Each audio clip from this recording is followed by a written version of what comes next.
Good evening, everybody. I'd like to call to order the Planning Board meeting for September 7th, 2021. I'm Carrie Martinek, Chair of the Planning Board. A few quick notes about our remote meeting. This open meeting of the Planning Board is being conducted remotely, consistent with Governor Baker's executive order of June 16th, 2021, and act relative to extending certain COVID-19 measures adopted during the state of emergency. All members of the Planning Board are allowed and encouraged to participate remotely. The order allows the Planning Board to meet entirely remotely so long as reasonable public access is afforded so that the public can follow along with the deliberations of the meeting. The public is encouraged to follow along using the posted agenda unless the chair notes otherwise. Members of the public who wish to view the live stream of this meeting may do so by going to Northborough Remote Meetings on YouTube via the link listed on the agenda. Ensuring public access does not ensure public participation unless such participation is required by law. This meeting will not feature public comment. Members, when I call your name, please respond in the affirmative. Let's see, Amy Pratsky. Here. Millie Milton. Here. Anthony Zaitin. Here. And Michelle Gillespie. Here. When I call your name, please respond in the affirmative. Kathy Joubert. Here. Okay. Let's see. We don't have any presenters or applicants listed on the agenda. So just quickly, I'll invite each speaker or applicant by name to make a presentation.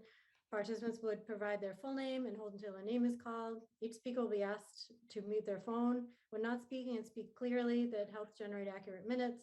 Those responding will be asked to wait until the floor is yielded to them. Speakers who wish to respond to comments of others do so through the chair. Each vote taken by the board or committee will be conducted by roll call vote. We don't have public comment this evening.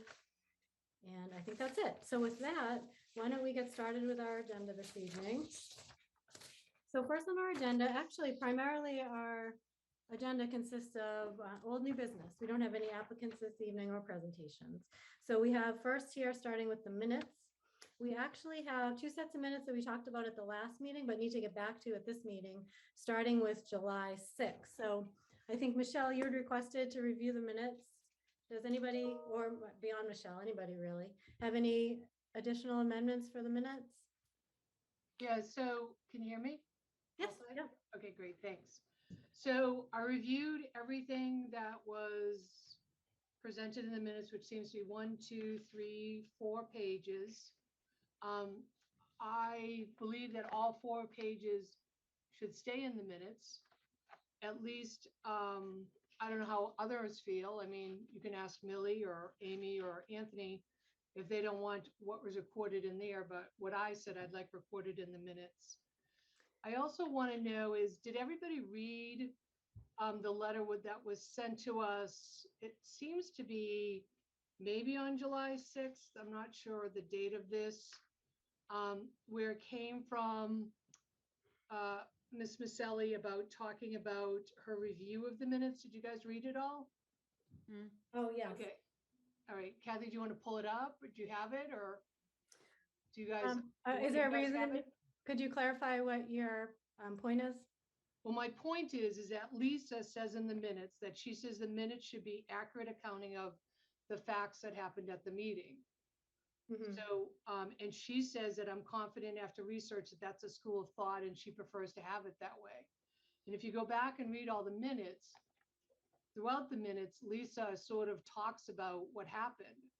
So you got, I don't know whether you made the decision to reduce it down to a paragraph, but this doesn't even include Lisa's correspondence or any of the facts that happened in that, I think, half an hour meeting that we discussed it. Plus, it was on the agenda, you know, for almost 4 months. So to have just, you know, a small paragraph really doesn't describe, you know, the conversation that happened. And I also think if you look at the minutes, Carrie and the other board members, that the minutes throughout that meeting should be the same, reflective. There shouldn't be anyone, so it shouldn't be different. Like we talked about the Green Street Common Driveway, right? There was a healthy discussion on that, and that was about 4 pages as well. Mm-hmm. We had some design review committee members, several paragraphs about that. And then there was a discussion where even Lisa gave input, everyone gave input. It was sort of the town attorney gave input. That's all in this, encompassed in this.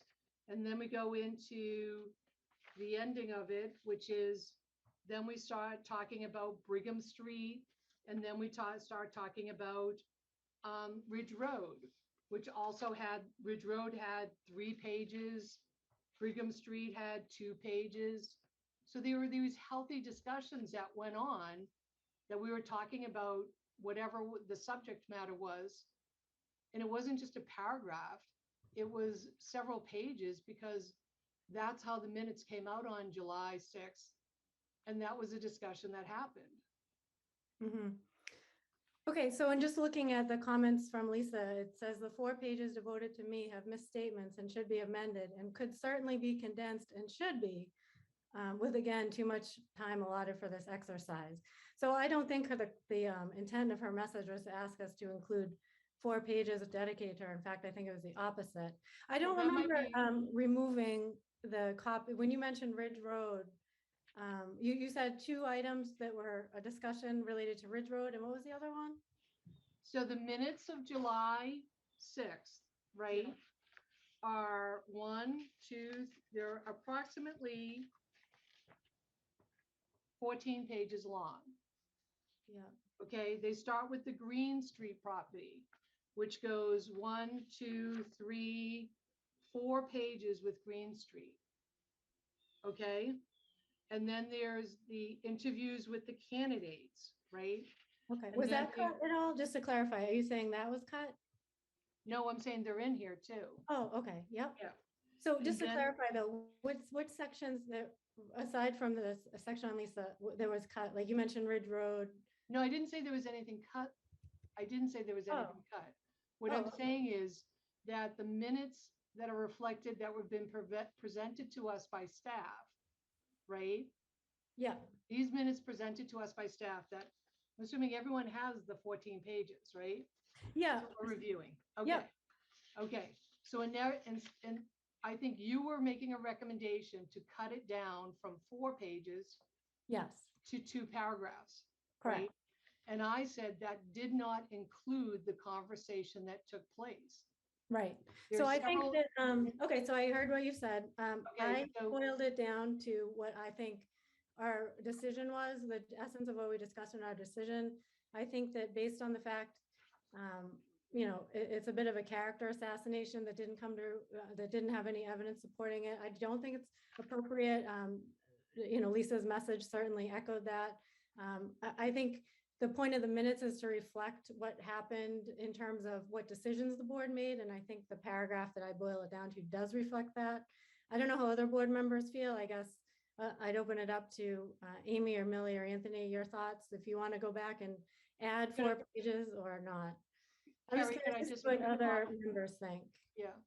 Could I just make a comment that there were several comments that I made in here that were taken out, right? And then also back to this July 6th memo from Lisa, there's an inference or sort of a threat against the planning board and staff that she makes in there. And I don't think does due diligence to actually have 2 paragraphs. You need to have, or at least at the very least, I'll make a note in the minutes from this meeting that the drafts are kept, because she does make a threat to staff and the planning board in her memo. And there's nothing in your 2 paragraphs that even talk about any of this situation that occurred, how it came about, how she, even throughout this, there were many people who said good things about Lisa. It wasn't all bad things, Carrie. Of course, So- so I think if we're going to summarize it though, it's just fair to make a neutral summary, not put all favorable or all against. So that's why there was just no comments at all. I didn't see any threats or interpreted any threats. So I'm I don't talking think about the we agree. July 6th memo that she had sent. But Okay. also, when you're not putting it in here, legal counsel had made a recommendation to the board that Lisa, if this applicant came before the board, the design review committee, that Lisa should recuse herself moving forward. upon the Request. decision, if he requested it. Right. So, but that is that in the minutes? Let's see. I believe that it was, I think- Yeah, I think it was condensed to just about that one sentence in that area. Right, I do think that. So that should be reflected in there. I mean, otherwise, it's, I still maintain that it's a exercise beyond what it should have been and should continue to be, and I'd like to just move past it. I don't know how other board members feel. I don't know, Millie or Amy or Anthony, if you have thoughts on that. Well, I did think it was a lot of material, but I also do believe that it was requested by Lisa to be very specific. In one of her notes, I don't know if that's the July 6th letter or not, but I do believe she asked that it be very specific so that if it needed to be reviewed or if she wanted to make any adjustments to it, that she would be able to also understand what was said, who said what, and when it was said. Mhm. So I think that's actually why it was made so specific. There was a pretty substantial request to have it that way, To include everything? to be very specific and detailed. Okay, so I didn't read it that way, actually. I see her saying it should be condensed. It could be condensed and should be condensed in her letter. That was after another request was made to be more specific, and I don't have that one, but I think that she did request it be very specific originally. Okay, so I see two messages. I see one on the 12th and I see one on the 17th. And I have no additional communications after that unless anybody else does. And that's the line in there. So I don't know, did any other members read it differently or similarly? I read that. I thought she wanted it condensed. And I know even going forward, we've discussed a lot of times about how public hearings are going to be detailed and anything else is going to be summary, just like the last couple minutes that we have coming up tonight. So I know even for the last set of meetings that we're going to go over later, there were a lot of things I could have added, but I held back because we had discussed how we were going to summarize everything. So I don't know if Lisa is in the audience tonight, but I took her letter as she thought it was too much, too many pages for something that should be condensed. But maybe we ask Lisa if she's in the audience. Yeah, Yeah. that would be, I think, appropriate. I don't see her. Okay, Anthony, thoughts from you? I think I'm shocked we're still spending time on this. It was an overblown event. And the fact that we're still spending a minute on this months later is disappointing. Yeah, I'm pretty much done with this. So, I mean, so is there something in here that's not reflected? Michelle, you said you have comments you don't want. So did if you you have- could at least pull up what you have in there, because I want to make sure that the comments from legal counsel are in there, that the reference to the letters from the Design Review Committee are in there. All right, let's see.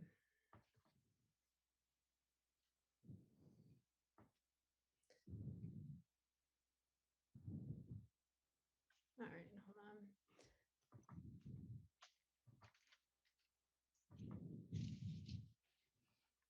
And so that paragraph, if you're going to put one in, would So be, these are hold on, I can't see with my Zoom thing. All right, these are the 6.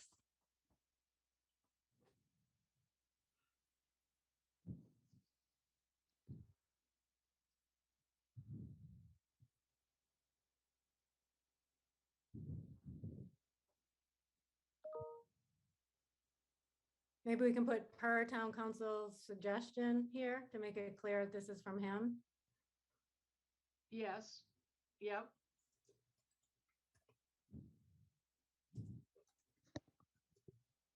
I would say recommendation, but that's probably recommendation is better. And then I would like to have in there at least the paragraph that's in here that said, Michelle Gillespie said there were two issues, first addressing the social media complaint, and the second is addressing the three members of the DRC who sent letters to the board of their concerns. Okay, so that's up here. Let's see. It's Facebook input was received from members of the design review committee. And it says that the Facebook post sparked conversations. So the social media post is represented and design review inputs represented. Smart concept, whether it's appropriate.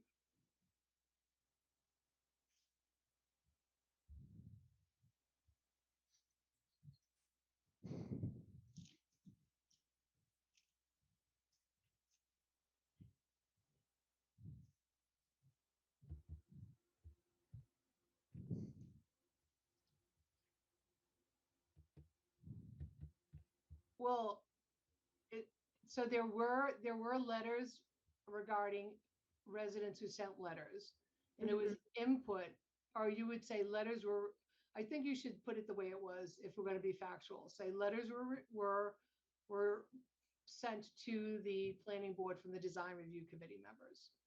Input was received from members of the design review committee.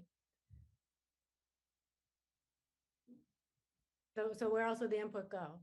It's coming to us. Input to the planning board? No, that's fine. That's fine.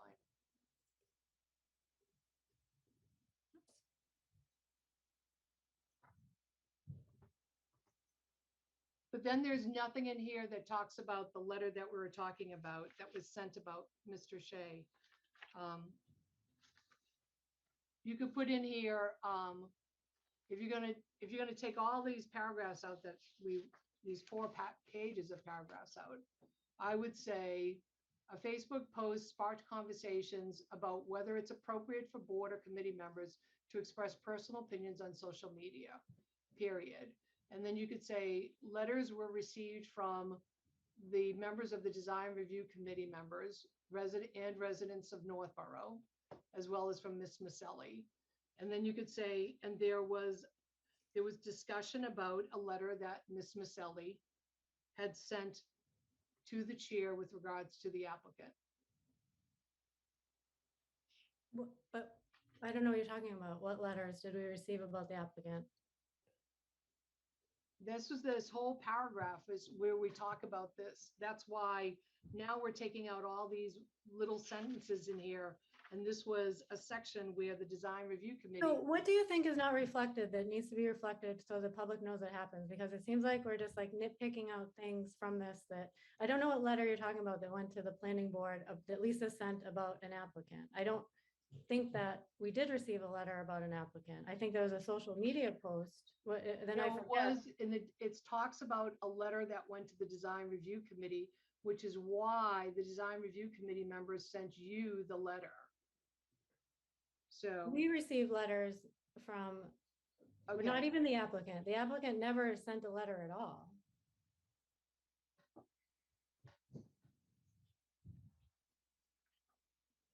Does this reflect what we received? Are we missing anything?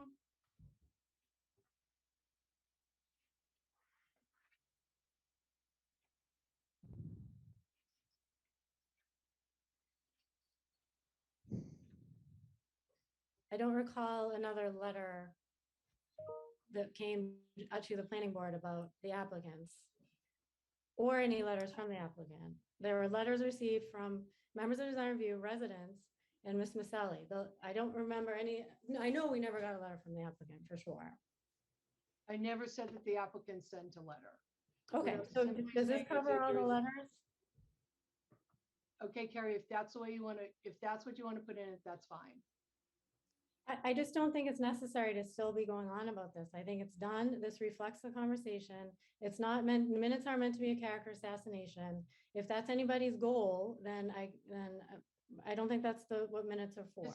This was not that way. I'm talking about that there was a good half an hour to an hour discussion about this. 4 pages were written in here. I've never seen before you guys take minutes and reduce it down from 4 pages to 2 minutes.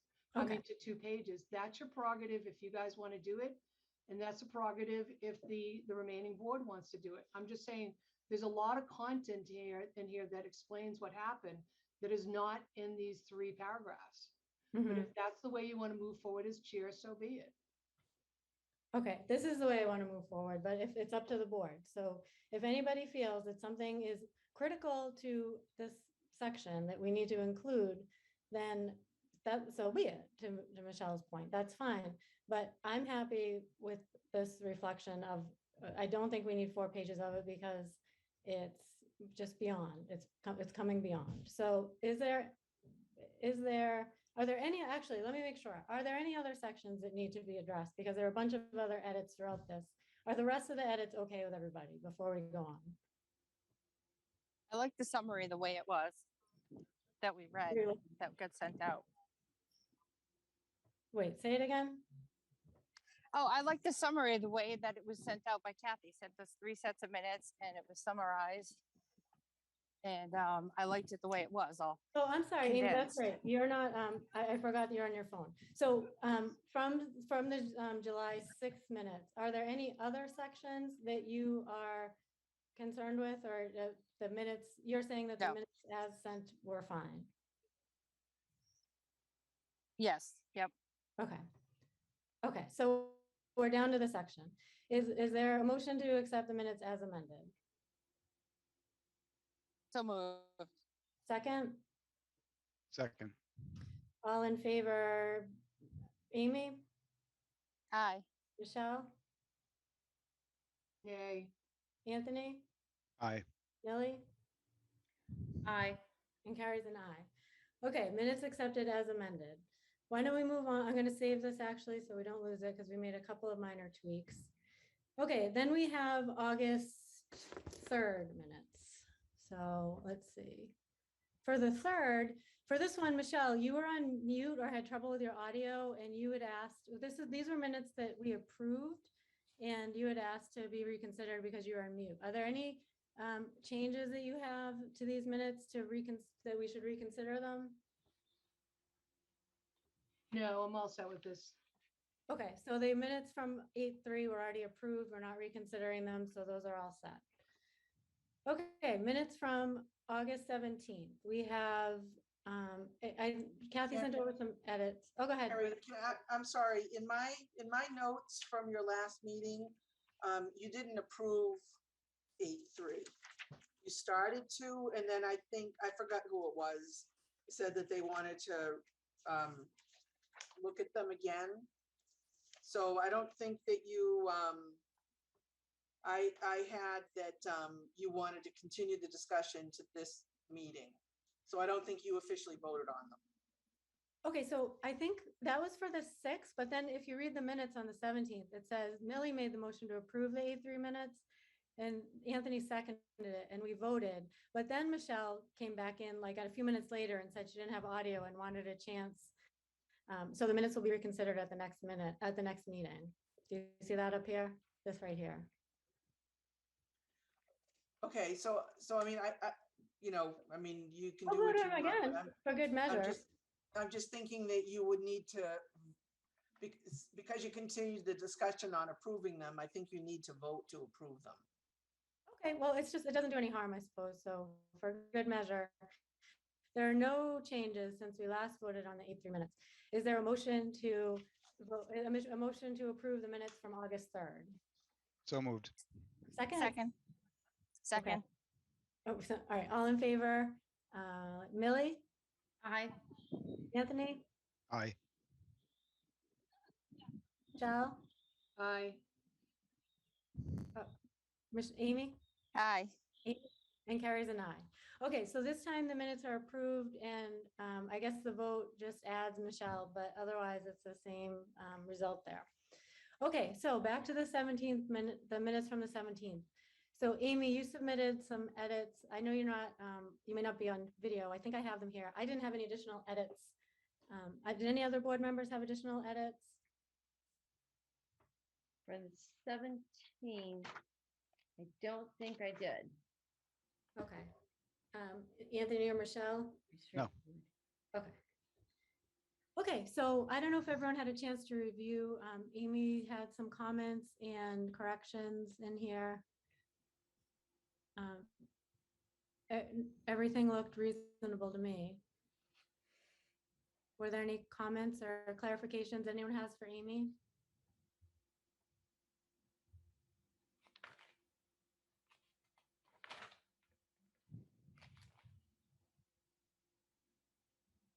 Okay, so Amy, you had a couple of let's see, you had a couple of comments here that I think are pretty clear. How about you said, there are a couple of places where somebody said they clarified your comments, and it sounds like you're just asking reiterated since they're your comments. Yeah, I just didn't know if clarified was the right word, because I made a statement and then it said Michelle clarified my comments, and then it said Kathy clarified my comments. I don't know if clarified was the right word, but Maybe responded to. Does that work? maybe, yeah.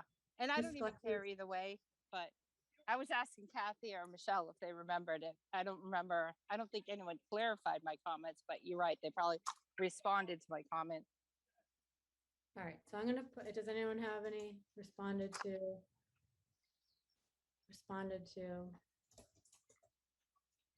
Okay, otherwise it didn't look like any other comments that needed clarification. So with that, is there a motion to accept the August 17th minutes as amended? The only thing that I wanted to add, there was one comment where I said voted, and I updated that to, what was it? I don't even remember. It's not in front of me. Oh, discussed and agreed? The committee Yeah. discussed and agreed. Oh, it may not have Yeah. been a vote thing, okay. Yeah, because it wasn't an official vote. It was a discussion though, an agreement. I just wanted to make that fact or that comment for the record. Okay, so actually, I'm just gonna go back and make that in red, responded to in red.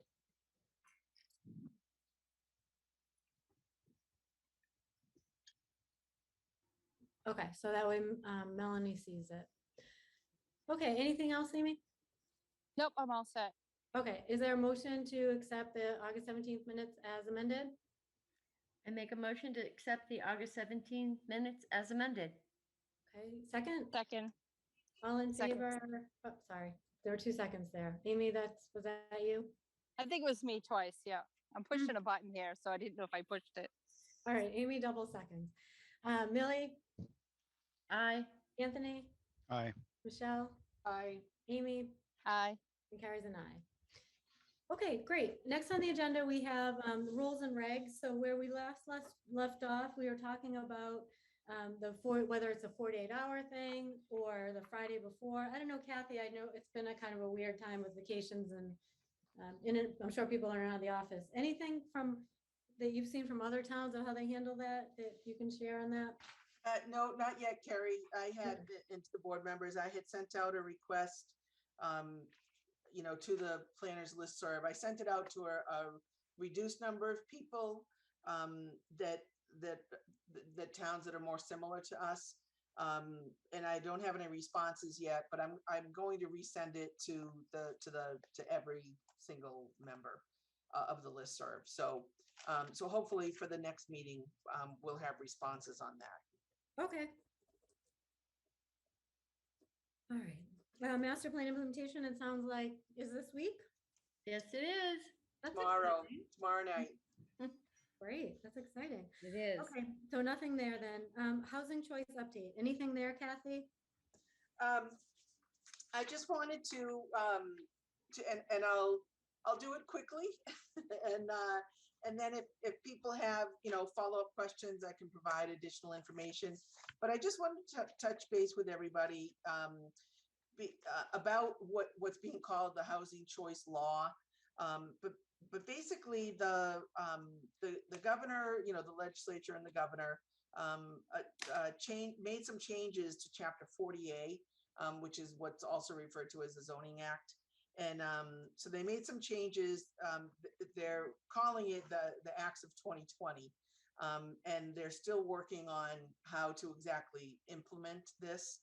But there was just 3 things that I wanted to touch on that might affect our community. The first thing is the section of the Zoning Act, or Section 3A was added, And that's all about, and whether people have heard about this or not, but that's all about the MBTA communities. And the whole focus here is the governor and his, and his departments, his cabinet members are trying to increase the amount of what they're calling workforce housing in Massachusetts. So, they're doing some carrots and sticks for communities that hopefully it might entice some communities to increase their density. And in particular, the change to section 3A, or actually the adoption of a new 3A, that has to do with what are called MBTA communities, which is a new definition. And we are considered an MBTA community because of Butter Westboro has more than one train station, but one that's very close to our border. So with being an MBTA community, what the state is trying to do is encourage MBTA communities to adopt multifamily housing by right. And in so doing, it also becomes a simple majority at town meeting if zoning was to go forward, if the planning board was to bring zoning forward at town meeting. So the density though is very different from what this community has for density. And the minimum density has to be 15 units per acre.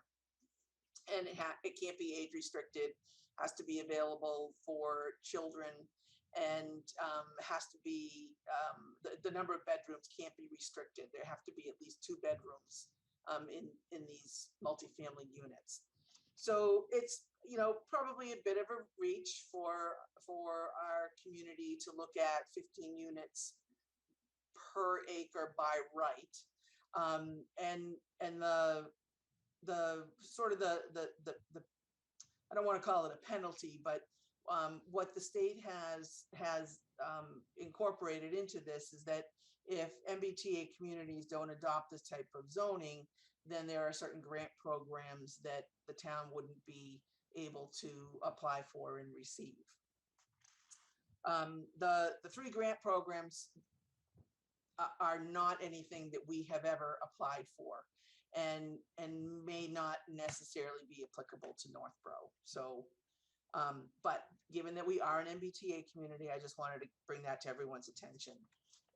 2 of the other changes, or actually probably one of the most significant changes, but we're ahead of the curve on this one, is section 5 was amended. And we touched on this at a prior meeting, but this is about accessory dwelling units. And we already have accessory dwelling units. We are within the parameters of what the state is suggesting that towns adopt. So that really doesn't apply to us. But I want to say kudos to the community because we already have it in place and we already allow it by right.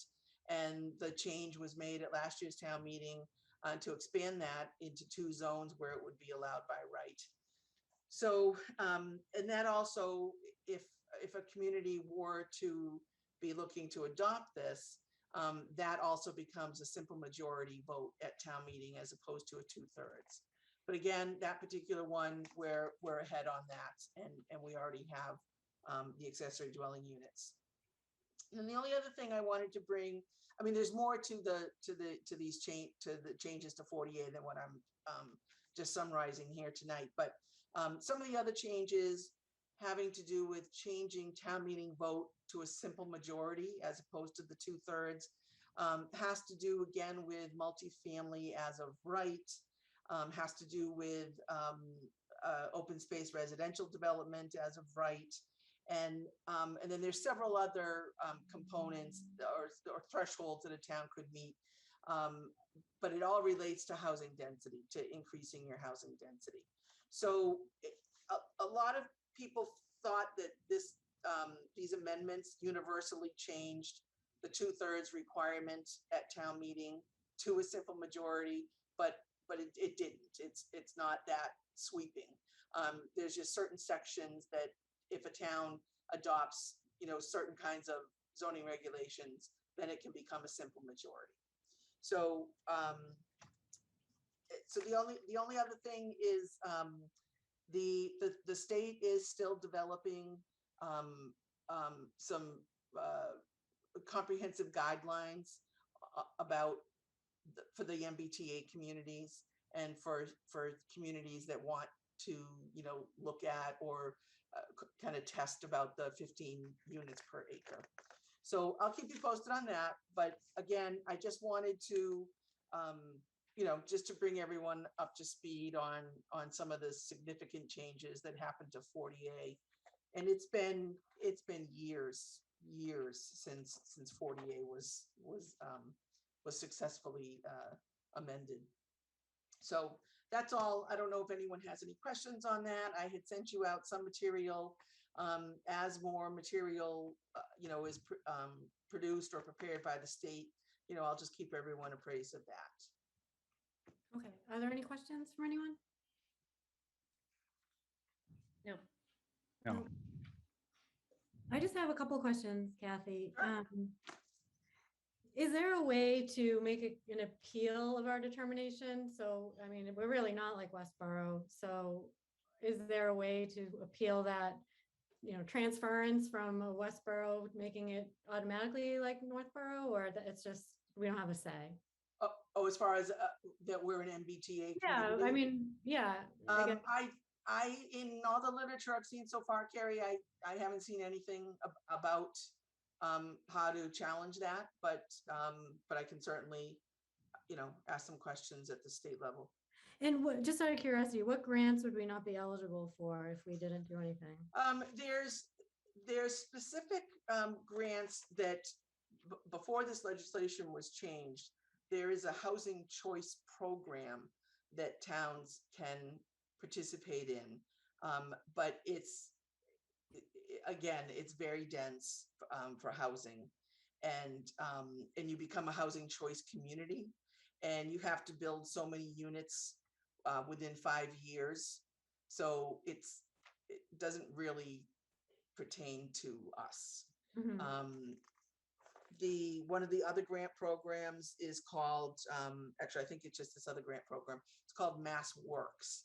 And Mass Works is all about, or primarily about infrastructure improvement, but it would be the type of thing, like let's pretend that Barefoot Road didn't exist right now, and we wanted to create economic development in that area of town. So we would, the town, the planning board, would be looking at changing the zoning to say, let's make that one of our industrial districts. And then we could apply for Mass Works money that would help with the construction of the road, bringing water and sewer to the area. So it's focused on economic development. Again, there's also multifamily attached to it.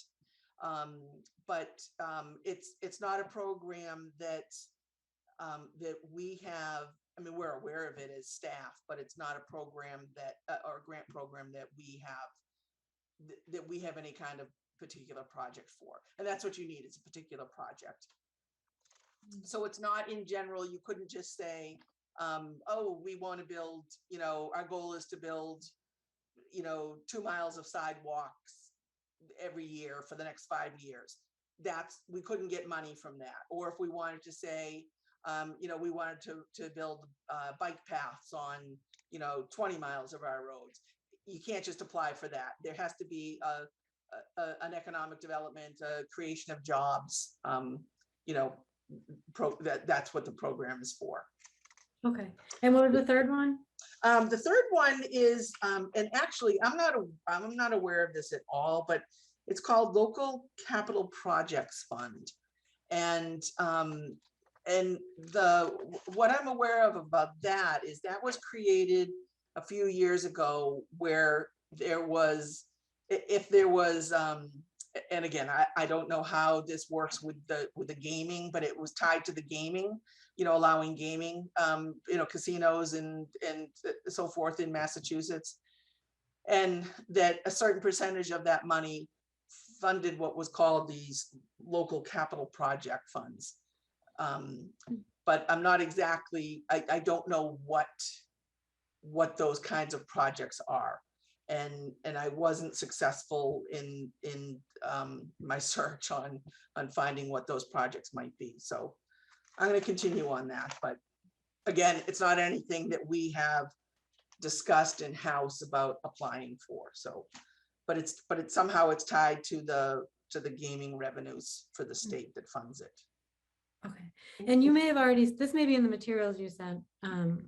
Is it for the 15 units per acre? Is that in just a certain number of districts, or is it? It can only, it can be just one district. Okay. So it doesn't have to be in multiple districts. But it has to be, the word realistic wasn't used in the description from the state, but along those lines, is that, you can't, you can't like, find a zoning district that's completely built out and they said, oh, that's where we want to put multifamily. That it just doesn't work. Or you can't find, you can't assign it to a zoning district that, I mean, this is an exaggeration, but that's, maybe made up of, 20 or 30 acres and, just about all of it is developed, so again, it has to be realistic. Okay. All right. Any other questions? Yeah, I would just make a comment, Carrie, that I actually disagree with your analogy. I have a tremendous amount of people that I know would consider that Northborough is an MBTA community. And many of the streets are just as much as a couple of miles away from the commuter rail. And I know that we're in COVID right now and a lot of people haven't gone back to Boston, but pre-COVID, I mean, that parking lot was full and I would venture to guess that half were from Northborough. Yeah. That can And be so I think it's a huge way. I mean, I think we're fortunate. I mean, I would agree with that if you were a Boylston or a Berlin, but I wouldn't certainly say that in a Northborough, since a lot of people commute into Boston and use the MBTA commuter rail as access. And that's what the state is looking for, is for, to use public transportation. That's part of your master plan that Millie and Amy are going to be discussing, is public transportation. And that's right next door. So yeah. I wouldn't no, that's a good point. I wouldn't look to have Northborough removed from that, because you want to have public transportation as part of your community. Yeah, that's true. Maybe I had a stereotypical thought in my head when it was said MBTA. So that's a good point. Okay, anything else from there? That's a good update, Kathy. Thank you. Let's see. Next we have, so we started last time talking about some bylaws. Let's see, just sort of an initial discussion. We put everything out there. I don't know if anyone's had a chance to think more about some of the ideas they had before. If we want to talk a little bit further about them tonight, let's see, what's the timing? It's September. I mean, it seems like we have a lot of time, but then suddenly it always seems we never have enough time when it comes down to it in the end. No, that's true. Carrie, one of the things, if I could, Sure. Bob and I were just talking very quickly today, based on some questions that he has received recently from people that have home occupations, or people that, people are asking him for zoning, information or advice all the time. I mean, that's part of his daily job. One of the things that seems to be a popular question recently is about how many company vehicles can I keep at my house? Whether or not you are running a business out of your house and you want to store, say, I'm just making these numbers up, but say you have five landscaping vehicles, can you keep them all at your house as the owner of the business, or should it just be limited to one or two company vehicles? And then there questions arise from people who are not operating a business out of their house, but they have a company vehicle, whether it's, a Coca-Cola truck, or they work for, I mean, any number of, they could Mhm. work for, a window installer, and, Mhm. they bring home their renewal Anderson truck, and Mhm. that's their vehicle that they go back and forth to work with. So, Bob says it's just been coming up, more frequently, recently. And the only limit that's in the, town bylaw is about home occupations. And I believe that was one of the changes that was made last year or the year before, that you could have two vehicles, two company vehicles, at your house if you had a home occupation. So just something to put out there, not asking for it to be solved, tonight. Bob and I are going to look at it a little bit more, but that might be something that staff might suggest, because again, it's not something that necessarily would come to you, like that people would be, either talking about that at a planning board meeting or coming to you individually. But, when they're calling here and saying, hey, can I do, this and this on my property? That's something that seems to come, that seems to come up. So we're just going to investigate that a little bit. So that may be coming back to you. I have a quick question on that. We used to allow one, and then 2 years ago we upped it to two. I was wondering, what is the question? Do people want more, or Well, no, what is that's specifically, Amy, for a home occupation. So where I think Bob is getting questions. Oh, I'm sorry, but did you say something else, Amy? No, I just muted because people were walking by. Oh, okay. so specifically, Amy, you're right. In home occupation, it was changed to two vehicles, like company vehicles. But there are other, residences or residents that, aren't running a business out of their house, but they may have, more than one company vehicle. And, Okay. so right now we don't have a regulation on it. And it's not that it's a problem right now, Bob's not getting, calls left and right from neighbors complaining about, my neighbor has, 3 Coca-Cola trucks, but, if someone is bringing equipment home, that they're storing on their property, and equipment, I mean, a vehicle. So like I said, it may not come to anything, but we were talking about it, and if we think that it needs to be, if we think it needs to be addressed, it would be through zoning. It would probably be in the parking regs or something. So I Yeah, just and wanted it to probably bring- be more specific on the size of the vehicle. Like it makes a difference whether it's a pickup truck or an 18-wheeler. Yeah. Yeah, absolutely. Is it a law in general that anything parked permanently at the home needs to be registered to the home? I could have sworn we asked about this a long time ago.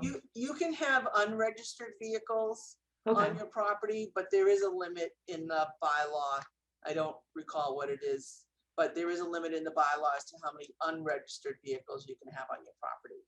But this would be about, registered vehicles that someone's using every day. yeah, got it. Okay, that's good to know. All right, so I'll write that down. Did staff have any others, or is that just There's a couple that that I haven't written up yet, Carrie, but I mean, they're just things that I've noticed in the zoning that, I mean, these are things just reading it every day that, oh, that didn't make sense, or that's kind of reversed of so there's a couple every year. I find a couple of those. okay? But I think, I mean, with the master plan, starting with the implementation committee starting up tomorrow, and I foresee, at least initially, that they'll probably be meeting definitely monthly, if not more than that, initially. There will certainly have, there will certainly be zoning recommendations well, let's put it this way, I anticipate that there'll be zoning recommendations that the implementation committee would be making to the planning board, but certainly not, for this year's town meeting. Oh, It would be for 2023, okay. which is weird to say already, but. All right, so to recap where we left off, maybe it would make sense, so we at least make a little bit of progress, is just I'll go through what we talked, just by name, what we threw out there last time. And then maybe the board can just give like a few minute gut reaction of either what we would need to do for research, or like what factors are still unknown that we would need to figure out. Or if right off, on its face, we already have thought about it and do not want to pursue. Does that sound like a good way to kind of at least move the dial forward a little bit? Yep. Okay. So we started with Millie. This was actually you, something you advocated for last year as well, and we stopped short of being able to do it. The sober homes, rehab facilities. Have you thought about it anymore, or any additional board thoughts on that? Or what would we need? What's outstanding information we need? I think the reason we tabled it last year was because the state is actually still working on how to really define that so that the towns can then determine how to zone them appropriately. And I think I'd like to look into what further progress they've made and what then we would want to do to be able to accommodate, adapt, and move forth on that. Okay. And it sounded like Bob was also doing some research. Yeah. And I'd certainly like to connect with him on that too, because he was definitely talking to other towns and seeing what building inspectors and other towns were trying to, how they were managing this type of housing. Any board thoughts on this one? Is this worth pursuing? Or anyone's think it's not worth pursuing, or comments? So is the end goal here is to get it into zoning so you have specific areas where you would allow them, or is it something else? It's sort of I think a goal to find the appropriate accommodation areas. Yeah. Right now there are none. And I think that that's something that a town would want to have a better handle on. Are there Any homes can be one right now. Yeah. They're very loose. Is there any regulations from the state that would prevent us from doing something like this that anybody's aware of? Prevent us from Zoning where they can go?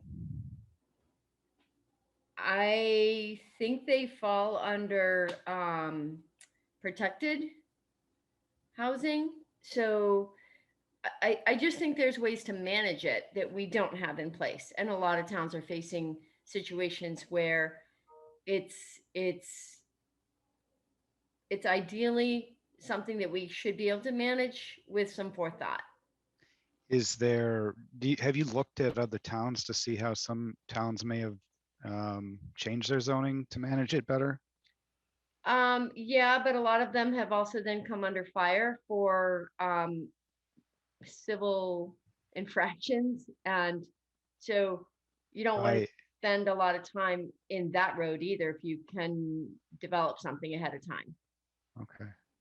Yeah, I guess it would make sense for us to kind of take a look at towns that have implemented any zoning related to that sober homes and see how, get their experience and how it's worked out for them if they have. I wonder if CMRPC would know, like if that could be a quick question. I don't know. To CMRPC, I don't know if they would know if other towns have bylaws for that, or if it's allowed, not allowed.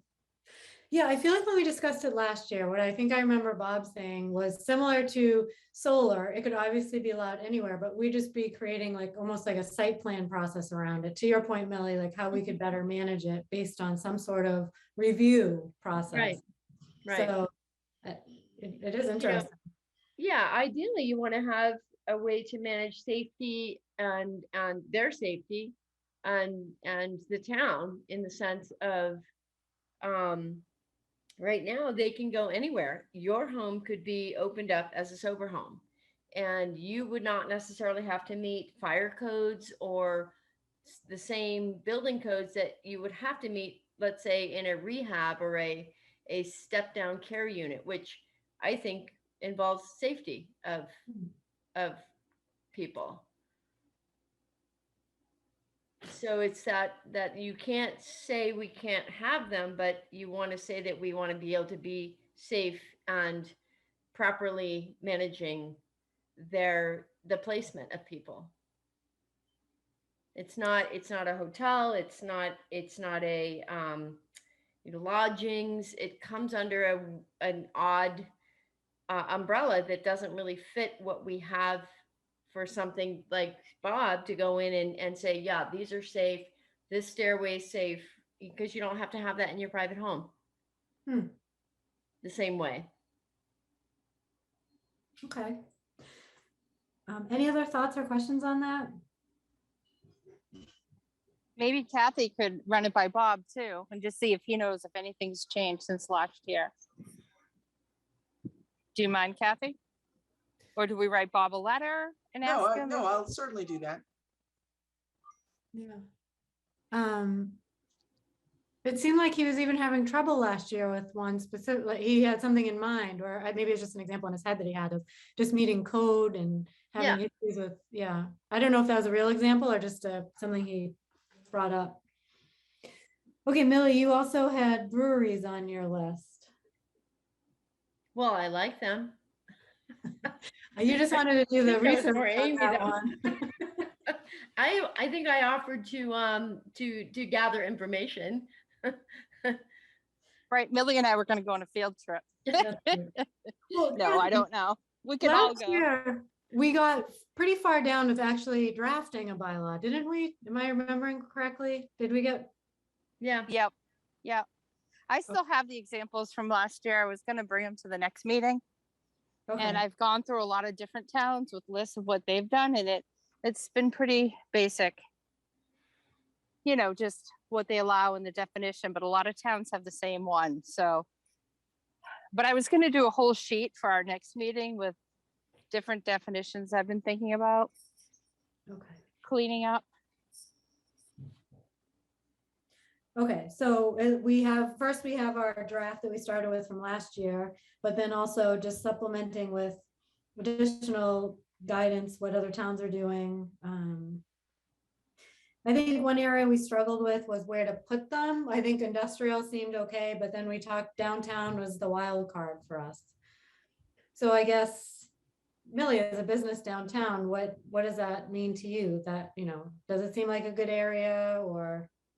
I think it would be a challenge in our downtown as it currently stands, because you could have issues with parking. And I think that would be a big issue. And I don't know if there's water requirements or certain types of water needs. Would Fred have that, Kathy? I think he mentioned that as something to think about for even industrial. Yeah, I can check with actually with Fred or the DPW director on water usage, which then of course, means sewer usage too. Mm-hmm. From what I see in other towns too, the breweries, like the bigger ones where they make the beer, are out in industrial. And then they have smaller definition for brew pubs in the downtown, which is more like a restaurant that serves food and they serve their own beer, but it's not a big distillery in the downtown. Mm-hmm. Okay. Although some people have thought if the fire station they're in now goes for sale, that could be, it has the tall ceilings and the big doors, that could be a brewery. Just an idea. Someone actually threw that by me. But that all depends on the new fire station being built too. So that's a ways off. Okay. Anything else on breweries? Okay, I also had, let's see, sign. So Millie, did you have anything else that you brought forward? No, that was it for me. Okay. Anthony, I think you talked about signs. Yeah, I still want to pursue this, and as I mentioned before, a lot of the towns around us have implemented, certainly in their downtown areas, Main Street areas, front lit signs. And so, and I think what I need to do is, and I think I promised to do this before, but do a little bit more homework and see how other towns surrounding us have implemented it and kind of how their language, and I'll present that, and we can all decide if it makes sense to pursue or not.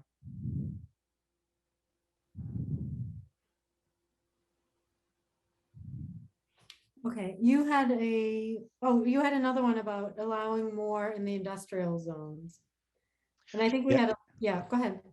No, yeah, I think the discussion was around getting more creative with our industrial zones to allow maybe things that are, you know, I don't know what the right word is, more commercial, but business minded, that just to do different and more creative things in industrial than might be allowed today. But I don't have great examples. Okay, any board thoughts on either? I agree. I think we can open up the industrial to more commercial uses. Maybe have a commercial overlay like we do down in the Wegmans area, put that on one of the other industrial zones. So there's more of a list for applicants to choose from when they're coming to town and deciding to build. Kathy, a question for you. Would the current overlay work in industrial, the one that we have? I just don't have it handy. Do you think what we have would be something that, or it could be a model if nothing else, or is there something specific in there that we really wouldn't be able to use it? No, I mean, I think that's worth exploring. There may not, if you want to pursue an overlay district, there may not be, you know, all that many tweaks that you need to do. That was written specifically with, you know, in mind of how people envisioned that area, the Southwest area developing, because it, you know, we all knew that it was not going to be, whether it was warehouses or, you know, R&D or, you know, biotech. I mean, the land just doesn't, you know, it's, as you know, Wegmans and BJ's are, you know, on a significant hill.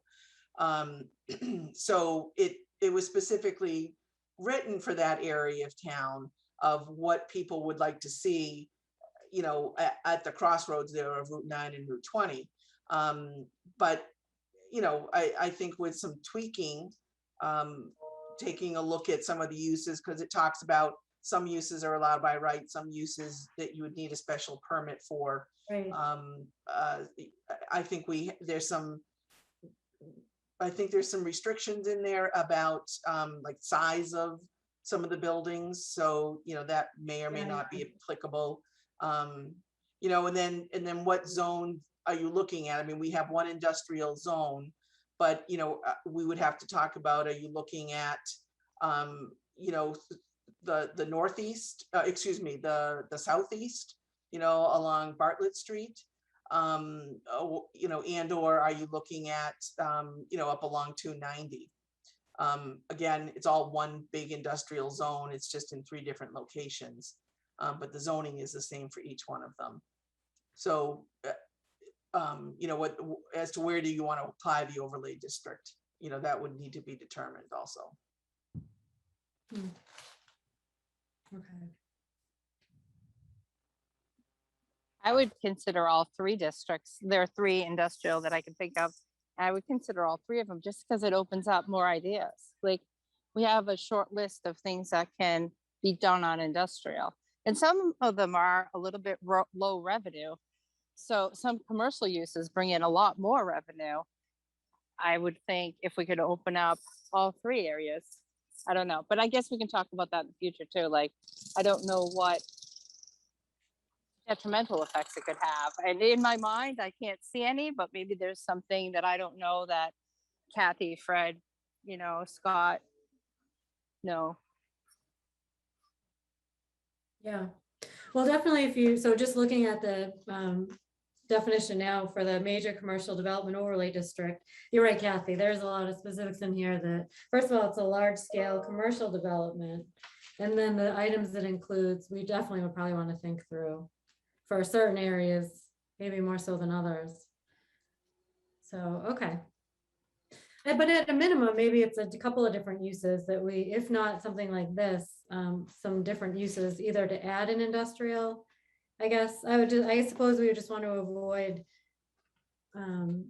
making everything all of a sudden in a grandfather type situation, I suppose.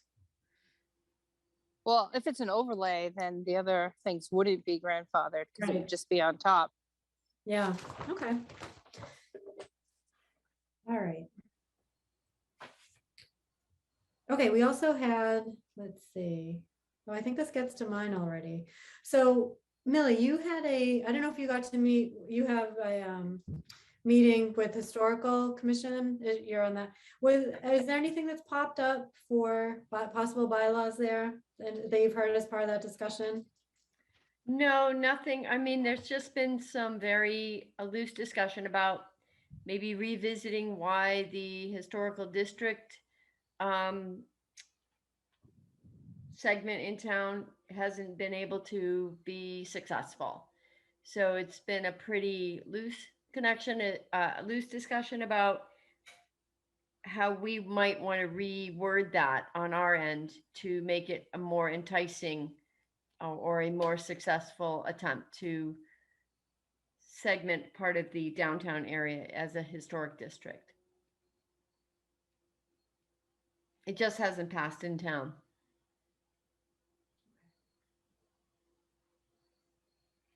And Kathy, have you heard anything else from Norm on that? I know he was looking at a couple different things. Did he send anything else of interest over, or?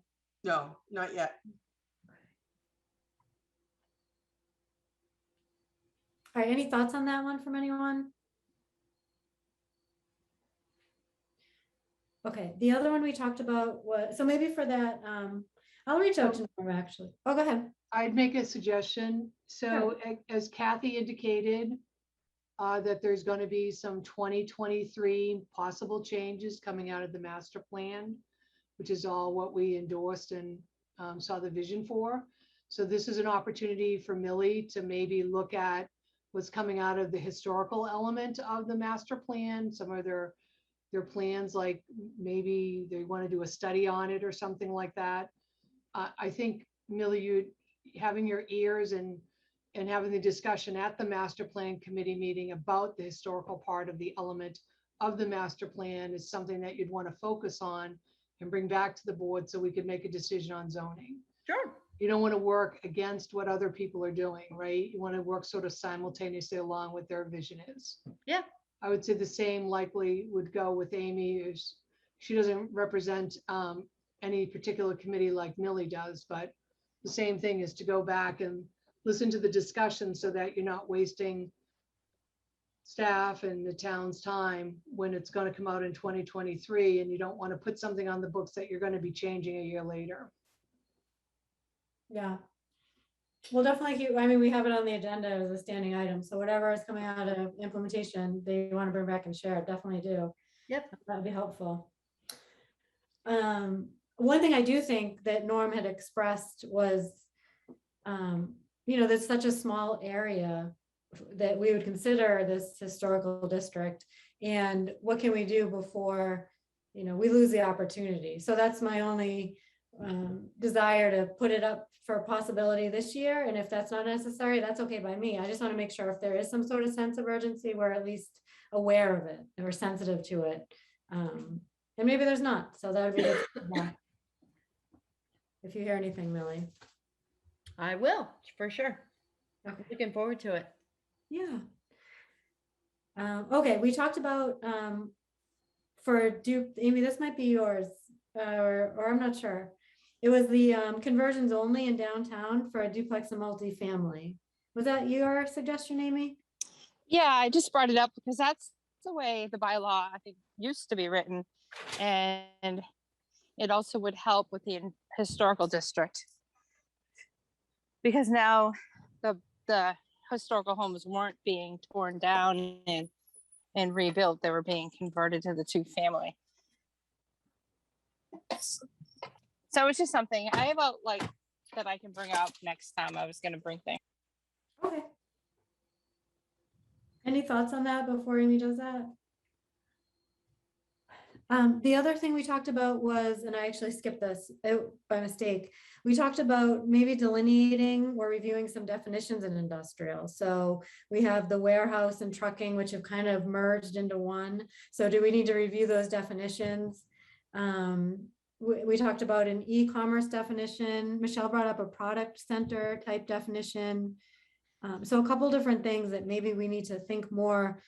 We need to modernize our thinking on what we have in industrial, and with the way e-commerce is going, do we need to take a look at our bylaws? So I still think that's valid.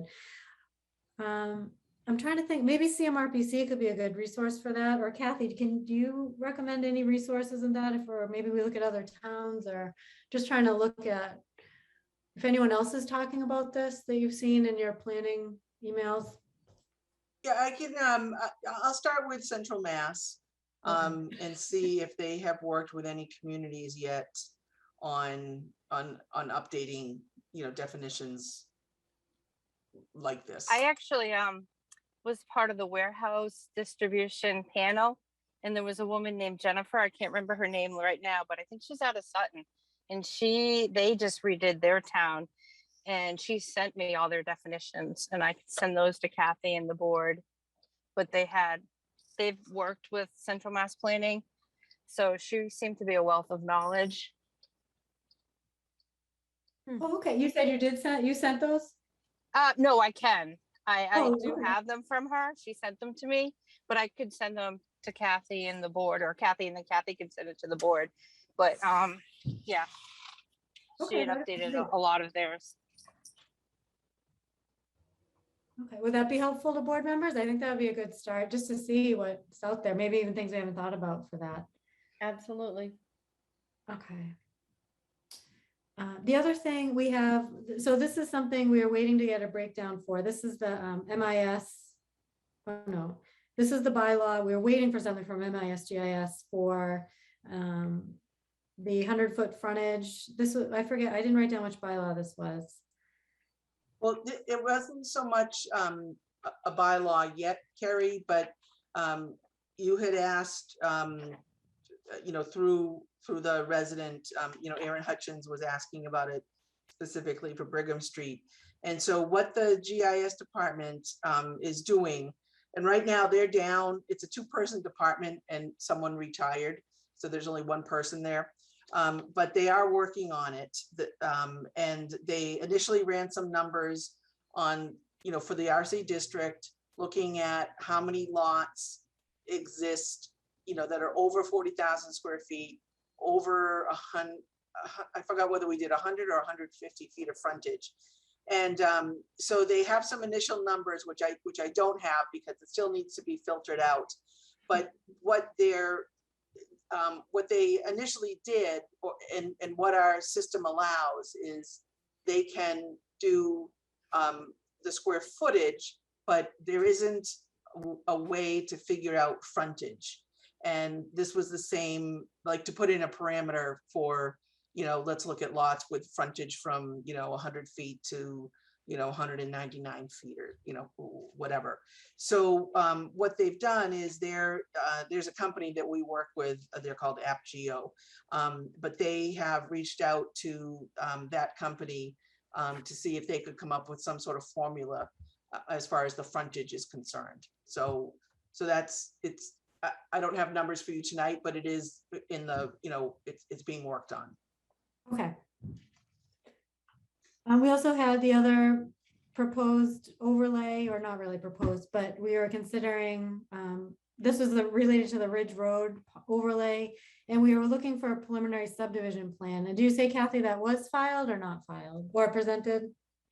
No, that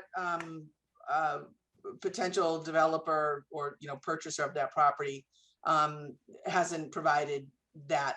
I don't think they want to provide that.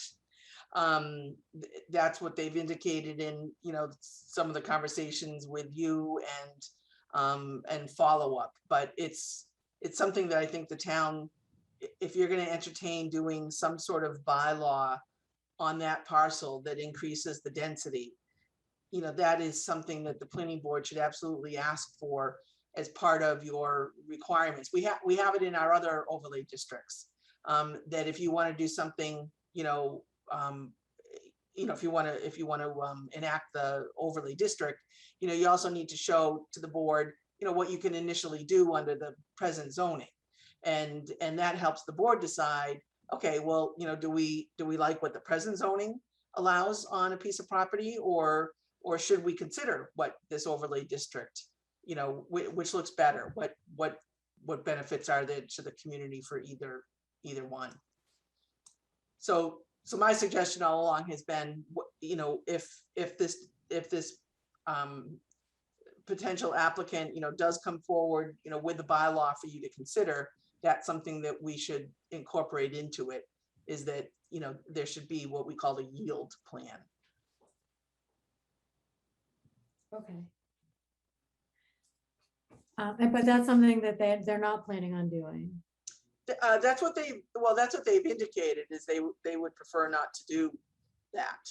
I don't know the reasons for not wanting to do that, because it's usually, you know, standard language in these overlay districts.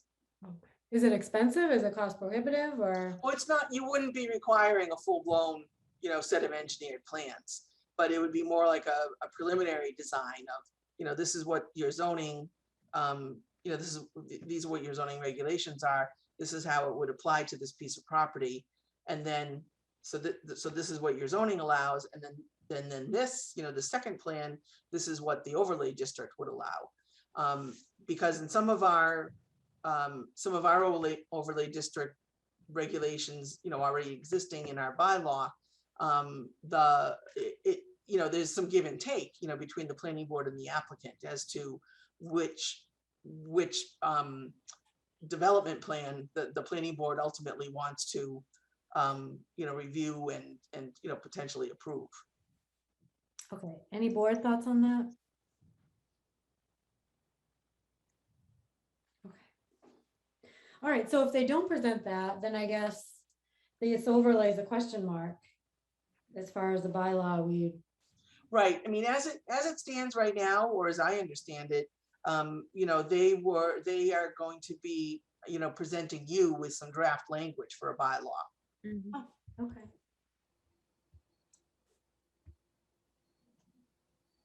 But skipping the yield plan. That's what they've indicated. So how does the board, I mean, let's save them the time if we want to see a yield plan. Should we do that?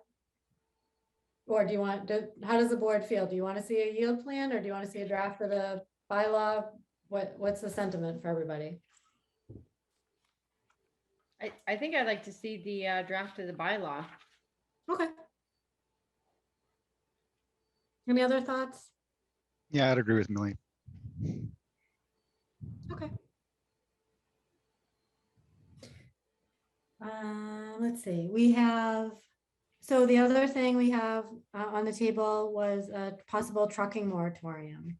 So this is something where I put out there last time, and we talked about, you know, my purpose for it was, until we get a handle on everything going on, is there something we can do? We need some sort of moratorium in the meantime. Obviously, I think we need to go through pros and cons and what that could impact. I think there's definitely more research there. And I don't know if we know of any other towns that have done that in response to this sort of groundswell of warehouse and trucking. Has anybody heard of any other towns doing a moratorium? I mean, that's a you know, a question I can put out on the planners listserv just to get some initial information too, if you Oh, that would be great. Okay.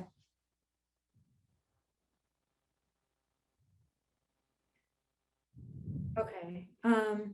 The other was use variances. So this is also another thing that I put out for discussion. I think this would be require a lot of lead time in terms of, I don't know, talking through it or figuring out, how it would work. I don't know if there are any thoughts on that. We'd obviously, I would want to, work with the ZBA since it would impact them primarily. Any thoughts in general? I think there's been a couple attempts to not have use variances that have so far failed. So I think, what I hear at the regional level is that it is an antiquated thing to have. And if you do truly want to make changes in your zoning, then the use variances takes away from that. And I think even a presentation Judy Barrett had made at one point had like a checklist of, if you want to, it was the downtown zoning districts or bylaws, and one of the, maybe it wasn't Judy, I'd have to pull it up. And one of the things was, if you have use variances, stop right here and figure, get that sorted out. So I think it's worth a discussion. I don't know if Northborough's ready for it. I think it's worth at least, I'm gonna try to find this for a second. Bringing forth, and I could do some more research on it as well. But any thoughts on it in general? Carrie, did you say we've tried it before? I think it's come forward a couple times. I don't know, Kathy, but maybe 2 or 3 different times. I Yeah. think just once. It was a special town meeting. It was, I think it, I'm thinking twice, Amy, but it also might have been that a discussion happened with the planning board and then they decided not to pursue it. But it's definitely gone to town meeting and it's been defeated. Do we know anything other than that? Why, or any town meeting that would be worth looking back up to see what the discussion was about why it failed, or the pros? Well, I think it was like 10 years ago. So I think it could have, everything's changed. Okay. And it might have been, there was a town meeting where everything got defeated, like the marijuana, the solar. It could have been during that period. It was so long ago. I think it's changed. Everything's Okay. changed. So I don't even know if I would go back. It wasn't during that meeting, Amy. It was a different meeting. It wasn't. I think it's worthwhile exercise, Millie, to go back and find out what were the concerns, because I know those residents that voted no, they are still reside in the town. Mm-hmm. So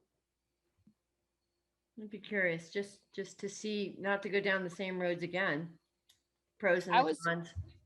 Yeah, and I was part of the meeting with Judy Barrett, and it's economic development in the downtown. And she said, as long as you have the use variance, you may never get what you're looking for, because there's that loophole that it can always be overwritten. So if you're really looking for change, and maybe I'll bring this up in the master plan, is if you really want the downtown to change, if you have a use variance, then that's like an override.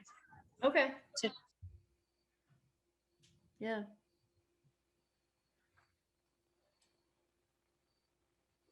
Okay, sorry, I'm now obsessed with finding it. So if I find that presentation, I'll share it with everybody as well. But Amy, if you bring that up in master plan, that would be interesting. Just to hear if anybody's, thinking through that. And as we look at the downtown, what does that do? Okay, the other one, Amy, this was you, just in talking about the groundwater committee. Any additional thoughts on that? Carrie, did you get to writing a letter to the Board of Selectmen about addressing that? Or I thought that was on the chair sent a letter to the committee with their concerns about not procedurally reviewing the documents and asked for an explanation as to their decision to review them. Or so maybe it wasn't board, it was the conservation committee. It was the groundwater, and I was on the committee when it took place, so I could tell you what happened, and maybe they would change their mind now. But the reason I brought it up is because I was looking at surrounding towns, and I couldn't find anyone else with a groundwater committee. All the groundwater special permits go to the special permit granting authority. And as it is right now, we review Fred's memo. So it isn't something that the planning board or the ZBA couldn't do on their own. It just kind of takes out the middleman. Right, but who's the chair of that committee, just out of curiosity? Jason Perot. Of groundwater? Yep, he's the chair of groundwater. So maybe writing a letter to him asking why that isn't done procedurally? Well, I know why it wasn't done. It's because the as we know, the groundwater reports that you receive are really long, and they're very technical. So the groundwater committee felt that it was best that staff and Fred read it. Okay, so I don't mind writing a memo, and if that was on my list to do, I failed. I did not do that. Was I supposed to do that? I'm sorry. I don't think it was on the list. It was just a suggestion. Okay. All right, well, I don't mind drafting something to get to figure out so that there's a discussion at least at their committee level so that they can discuss it, why they decided not to, and if they plan to resume. Yeah. Okay.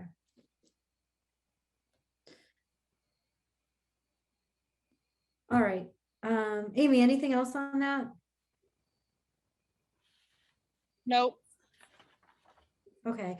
The final one that I had here was just adding something about dark skies. It's something that has been added lately and is not reflected in our bylaws. So we talked, Amy, I think that was you as well, the dark skies.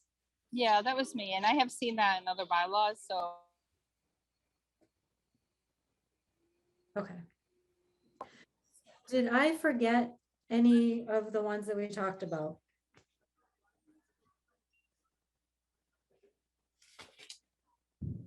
And then also, obviously, so home occupation. The question about cars.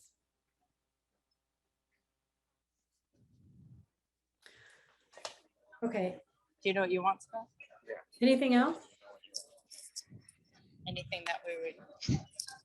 Amy, are you telling us something or are you talking to somebody? Oh, I thought I was muted.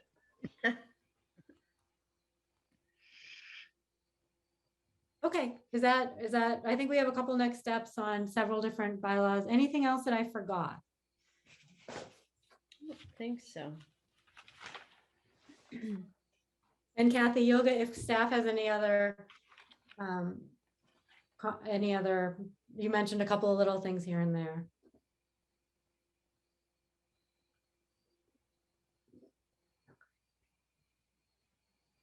Okay, so maybe at the next time we could do a, drill down a little bit further and then start to do our little straw poll where we decide what's worth pursuing, what's not worth pursuing. Maybe if not at the next meeting, but or probably around October. None of these appear to, I don't think there's a significant, there's one that's super, super significant. Do any of these look really significant to anybody that would require, for example, we've had CMRPC help us in the past, outside of asking so far for advice.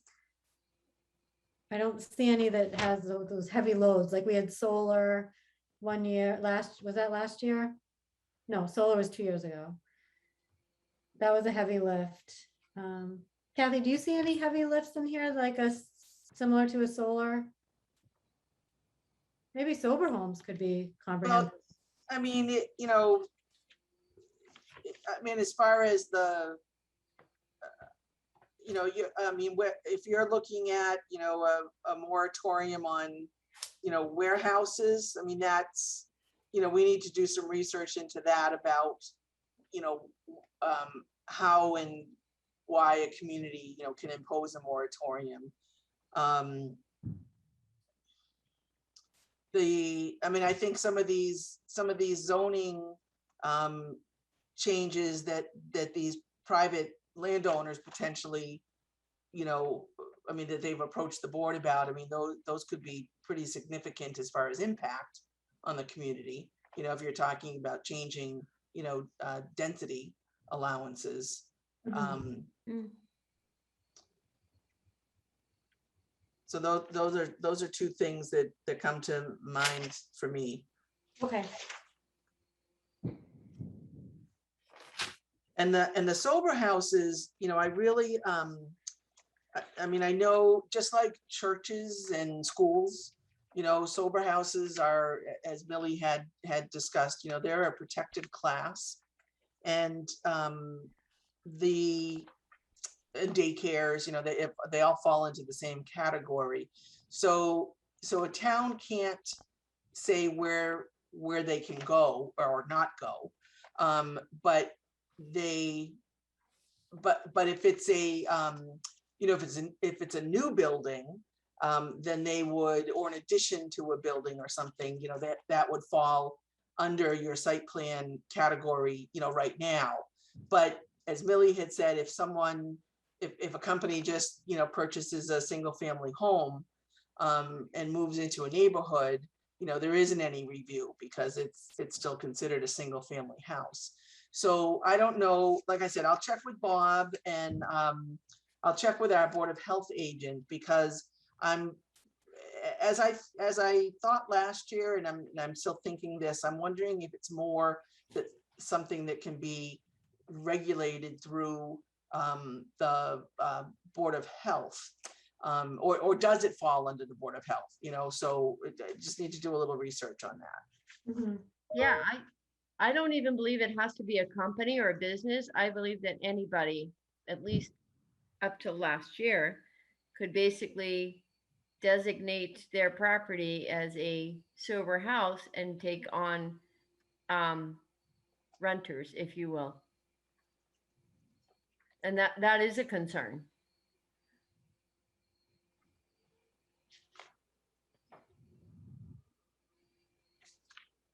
Okay. All right, I think that concludes bylaws then. Does anybody, we don't have anything on grants? I don't think so. Kathy, anything on A&Rs, lot releases, bonds? No, Subcommittee, oh, sorry, subcommittee updates? Did any meetings transpire? None for me. None for me. Open Nothing yet. space, nothing, okay. Next planning board, we have September for me. 21st. Oh, nothing from you, Michelle, is that what you said? No. Okay. September 21st, October 5th, and then anything for the next ZBA meeting? Was that the 200 Bartlett? Yep, I can go through those applications for you in just one sec. I just wanted to mention, originally, at your next meeting, we were going to have a public hearing on an applicant that's been working his way with Conservation Commission and has completed his review and received, a positive recommendation from the Design Review Committee. And this was on property on Lincoln Street, pretty much across from, it's labeled as 0 Lincoln Street, but pretty much across the street from the elementary school. And he was proposing 2 duplexes, and it meets the zoning. I mean, there aren't any waivers or variances that he's requesting, but he just notified us at the end of last week that he's not going to pursue his application at this time. So you won't have that hearing on September 21st. And it's too late for anyone else to, be on that meeting. So your agenda will be, exactly as it is tonight. And then just one other thing I wanted to point out before ZBA is that I sent it to you late this afternoon, so I don't imagine that anyone's had a chance to look at it, but we received approval from the Attorney General's office today of the 2021 zoning amendments. Okay. So the town clerk has to post those, which I think he did today, and if not tomorrow, but so those are officially in effect. And then as far as the ZBA meeting, I just want to remind everyone, I put the wrong date on the agenda. It's September 28th. It's always on a Tuesday, and the 24th is a Friday. And I don't care what what board it is, I will never, no, I don't think anyone would ever meet on a Friday. So anyway, so it's the 28th, the fourth Tuesday of the month. And there are 3 applications, and I sent everyone the 200 Bartlett Street. Let me just do the 2 real quick ones. There's a sign variance that Wegmans is requesting, and then there's a variance for a pool that a resident is requesting. And then the 3rd application is for 200 Bartlett Street. That's the group that came before you to talk about that they want to locate their company there. They've never owned property before. They've always leased property. They do utility work for the utility companies, for Eversource and National Grid, I believe. And they, so first they have to, just like at 1 Lyman Street, they have to seek a variance because they're in the, partially in the groundwater 1 district. So that's what's going before the ZBA at the September 28th meeting. Wait, why isn't that a special permit for groundwater 1? Because in groundwater 1, the only, there's either allowed uses Oh, I got you. Yeah. or prohibited. So just as with, you know, it's the exact situation that 1 Lyman Street was in. Okay, and then they come for the use special permit to us. Yes, they'll be before you for site plan approval, and then yes, and then I believe it's a special permit also. Okay, great. One other question about our agendas, does the board want or require an executive session regarding the last appeal that we have? Is there a hearing coming up? Speaking of that, thank you, Carrie. I forgot to write that down, but town council does want to have an executive session with you on the 21st. Okay. Great, okay.